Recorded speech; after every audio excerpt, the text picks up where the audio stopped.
ವಿಶೇಷ ಕಾರ್ಯಕ್ರಮಕ್ಕೆ ಮತ್ತೊಮ್ಮೆ ಸ್ವಾಗತ. ಚರ್ಚೆಯನ್ನು ಮುಂದುವರಿಸೋಣ ಕೃಷ್ಣ ಶೆಟ್ಟಿ ಅವರಿಂದ. ಕೃಷ್ಣ ಶೆಟ್ಟಿ ಅವರೀಗ ದೇವಸ್ಥಾನಕ್ಕೆ ಬರ್ತಕ್ಕಂಥ ಭಕ್ತಾದಿಗಳು ಬೆಂಗಳೂರಿನ ಹಲವಾರು ಬಡಾವಣೆಗಳಲ್ಲಿ ಇರ್ತಕ್ಕಂಥ ದೇವಸ್ಥಾನದಲ್ಲಿ ತಾವು ಲಡ್ಡು ವಿತರಣೆ ಮಾಡ್ತಾ ಇರ್ತಕ್ಕಂಥದ್ದು. ಸೊ ಏನು ಜನರಲ್ ಮಾಹಿತಿ ಏನು ಅವರಿಗೆ, ಯಾವ ಥರ ಅವರು ತಗೊಳ್ಬೇಕು ಪ್ರಸಾದವನ್ನು, ದೇವರ ದರ್ಶನ ಮಾಡಿದ ನಂತರ ಕೊಡ್ತಾ, ಹೇಗೆ ಅದು? ನಾನು ಈಗಾಗಲೇ ಹೇಳಿದ ಹಾಗೆ ಕೆಲವು ದೇವಸ್ಥಾನಗಳಲ್ಲಿ ಏನು ಕಳೆದ 4 ವರ್ಷದಿಂದ ವಿತರಣೆ ಮಾಡ್ತಿದ್ವಿ, ಅಲ್ಲಿನ ಭಕ್ತರಿಗೆ ಸಹಜವಾಗಿ ಗೊತ್ತಿರುತ್ತೆ ಖಂಡಿತ. ಯಾಕಂದರೆ ನಾನು ಹೆಚ್ಚಾಗಿ ಬಂದು ಕೊಡ್ತೀನಿ ಅಂತಂದರೆ ನಾನು ಪೂರೈಸ್ಲಿಕ್ಕೆ ಆಗಲ್ಲ. 1 ಕೋಟಿ ಲಡ್ಡು ಕೊಟ್ಟರೆ ನೆಮ್ಮದಿಯಾಗಿ ವಿತರಣೆ ಮಾಡ್ಬೋದು. ನಮ್ಮ ಶಕ್ತಿ ಇರುವಷ್ಟು ನಾವು ಮುಂದಿನ ದಿನಗಳಲ್ಲಿ ನಾಡಿನ ಜನತೆ ನಮ್ಮ ಸರವಣ ಥರ ಒಂದು 100 ಜನ ಸಿಕ್ಕಿದ್ರೆ ಇಡೀ ರಾಜ್ಯಕ್ಕೆ ಒಂದು 2-3 ಕೋಟಿ ಲಡ್ಡು ಬೇಕಾಗುತ್ತೆ. ಅಷ್ಟು ಫ್ಯೂಚರ್ ಪ್ಲಾನ್ಸ್ ಬಗ್ಗೆ ಕೆಲವೊಂದು ಪ್ರಾಜೆಕ್ಟ್ಸ್ ನಿಮ್ಮದು ಅರ್ಧಕ್ಕೆ ನಿಂತಿತ್ತು, ಇದ್ರ ಬಗ್ಗೆ ಸರ್? ಅರ್ಧಕ್ಕೆ ನಿಂತಿದ್ರೆ ಮತ್ತೆ ಸರ್ಕಾರ ಶಕ್ತಿ ಕೊಡಬೇಕು. ಶಕ್ತಿ ಕೊಟ್ಟರೆ ಈಗ 3 ವರ್ಷದಿಂದ ನಾನು 1 ವರ್ಷ 1 ತಿಂಗಳು ನಾನು ಮಂತ್ರಿ ಆಗಿದ್ದೆ. 3 ವರ್ಷ ಮುಜರಾಯಿ ಖಾತೆ ನಾನು ಕಂಟಿನ್ಯೂ ಮಾಡಿದರೆ ಒಂದು ಚಿತ್ರಣನೇ ಬೇರೆ ಆಗ್ತಿತ್ತು ರಾಜ್ಯದಲ್ಲಿ. ಅದನ್ನು ಹೆಮ್ಮೆಯಿಂದ ಹೇಳ್ಕೊತೀನಿ ನಾನು. ಭಾಳ ಜನ ಏನು ಭಕ್ತರನ್ನ ಟೆಂಪ್ಟ್ ಮಾಡಿಸಿ ದೇವಸ್ಥಾನಗಳ ಅಭಿವೃದ್ಧಿಗೆ ಒಂದು ಪ್ರಾಜೆಕ್ಟ್ ರೂಪಿಸಿದ್ದೆ. ಭಾಳ ಜನ ಒಪ್ಕೊಂಡಿದ್ರು. ಕೆಲವರು US ಅಲ್ಲಿ ಅವ್ರಿಗೆ ಬೇಕಾಗಿರುವಂಥ ದೇವಸ್ಥಾನಗಳು, ನಾನು ಅವರು 13,000 ದೇವಸ್ಥಾನಗಳು ವೆಬ್ಸೈಟಲ್ಲಿ ಹಾಕಿ ಅವ್ರು ಯಾವುದೇ ದೇವಸ್ಥಾನ ಆಯ್ಕೆ ಮಾಡ್ಕೋಬೋದು ಅವ್ರ ಅಭಿವೃದ್ಧಿಗೆ. ಅವರೇ ನಿಂತು ಮಾಡಿಸ್ಬೋದು, ಅಥವಾ ಮುಜರಾಯಿ ಇಲಾಖೆಗೆ ದುಡ್ಡು ಕೊಟ್ಟರೆ ನಾವು ಮುಖ ಮಾಡ್ಬೋದು. ಅವ್ರು ಆಯ್ಕೆ ಮಾಡಿದ್ರೆ ಅವ್ರ ಹೆಸರಲ್ಲಿ ನಾವು ಅಭಿವೃದ್ಧಿಗೊಳಿಸುವಂಥ ಕೆಲಸ. ಮತ್ತು ಇಡೀ ರಾಜ್ಯದ ಎಲ್ಲ ದೇವಸ್ಥಾನಗಳಲ್ಲಿ ಅವ್ರಿಗೆ ನೇರವಾದಂಥ ದರ್ಶನ, ಅವ್ರಿಗೆ ಪ್ರಿಯಾರಿಟೀಸು ಎಲ್ಲ ಕೊಡೋ ರೀತಿಯಲ್ಲಿ ನಾವು ಯೋಜನೆ ರೂಪಿಸಿದ್ವಿ.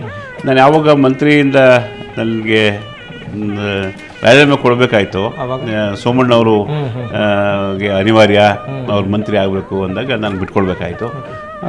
ನಾವು ಪಕ್ಷದ ಆದೇಶಕ್ಕೆ ನಾವು ತಲೆ ಬಗ್ಗಿಸ್ಬೇಕು. ನಮ್ಮ ಮುಖ್ಯಮಂತ್ರಿ ಯಡಿಯೂರಪ್ಪನವರ ಸಂದರ್ಭದಲ್ಲಿ ಏನು ಆದೇಶ ಕೊಟ್ಟರು ಅದು ನಾವು ಮುಂದೆ ಏನಾದರೂ ನಿಮ್ಗೆ ಅವಕಾಶ ಸಿಕ್ಕಿದ್ರೆ ಖಂಡಿತ ಅದನ್ನ 13,000 ಮತ್ತೆ ಎಲ್ಲ ಏನು ಒಪ್ಕೊಂಡಿದ್ರು, ಮತ್ತೆ ಯಾರು ಬರ್ತಾರೋ ಏನೋ, ನಾವು ಅದನ್ನು ಇನ್ವೆಸ್ಟ್ ಮಾಡೋಕ್ಕೆ ನಮಗೆ ಸಮಾಧಾನ, ನೀವಿದ್ದಿದ್ರೆ ನಾವು ಕಂಟಿನ್ಯೂ ಮಾಡ್ತಿದ್ವಿ ಅಂತ ಎಲ್ಲರೂ ಕೂಡ ನನಗೆ ತಿಳಿಸಿದ್ರು. ಸಮಯಾವಕಾಶ ಮೀರ್ತಾ ಸರ್, ನಾನು ಕೊನೆಯದಾಗಿ ಏನು ಹೇಳೋದಕ್ಕೆ ಇಷ್ಟಪಡ್ತೀರಾ?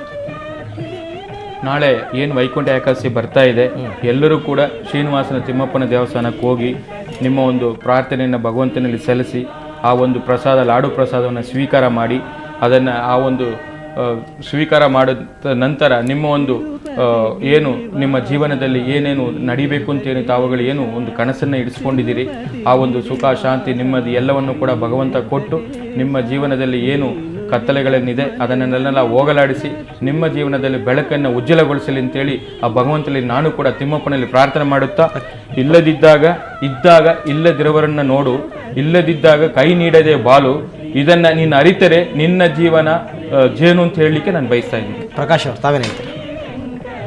ಬೆಂಗಳೂರು ನಗರದಲ್ಲಿ ಎಲ್ರಿಗೂ ತಿರುಪತಿ ತಿಮ್ಮಪ್ಪನ ಪ್ರಸಾದ ಸಿಗಲಿ. ವೈಕುಂಠ ಏಕಾದಶಿ ಯಾರ್ಯಾರು ಮಧ್ಯಮ ವರ್ಗದವರು, ಬಡವರು, ತಿರುಪತಿಗೆ ಹೋಗೋ ಆಗದೆ ಇರತಕ್ಕಂಥ ವಯೋವೃದ್ಧರು ದೇವಸ್ಥಾನಕ್ಕೆ ಬಂದು ನಾವು ಮಾಡಿರ್ತಕ್ಕಂಥ ತಿರುಪತಿ ತಿಮ್ಮಪ್ಪನ ಪ್ರಸಾದ ಸ್ವೀಕರಿಸಿ ಅವತ್ತು ವೈಕುಂಠ ಏಕಾದಶಿ ತಿರುಪತಿ ತಿಮ್ಮಪ್ಪನ ಪ್ರೀತಿಗೆ ಆಶೀರ್ವಾದಕ್ಕೆ ಪಾತ್ರವಾಗಲಿ ಅಂತ. ಕೊನೆಯದಾಗಿ ಕೃಷ್ಣ ಶೆಟ್ಟಿ ಅವರು. ಸರ್, ನನ್ನ ಒಂದು ಅನಿಸಿಕೆ ಇಷ್ಟೇ,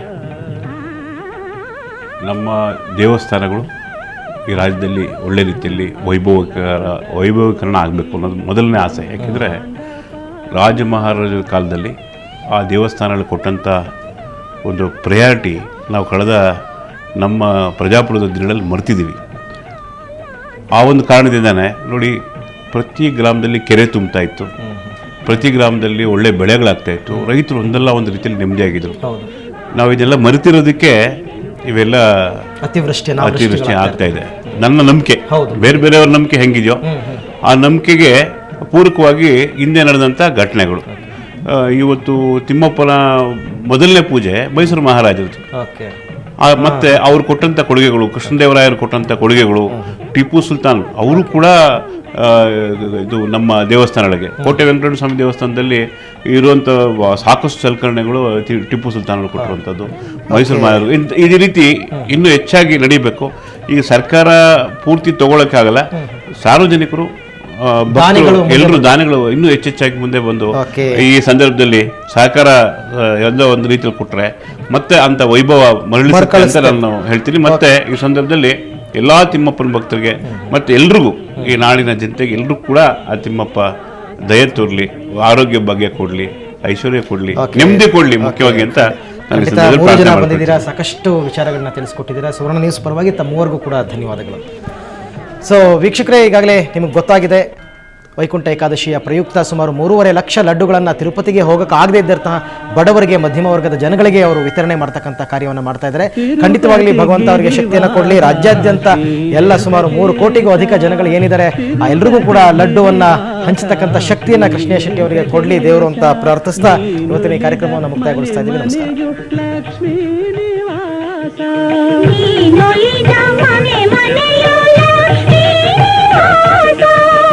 తిరుపతి గిరివాస శ్రీ వెంకటేశ్వర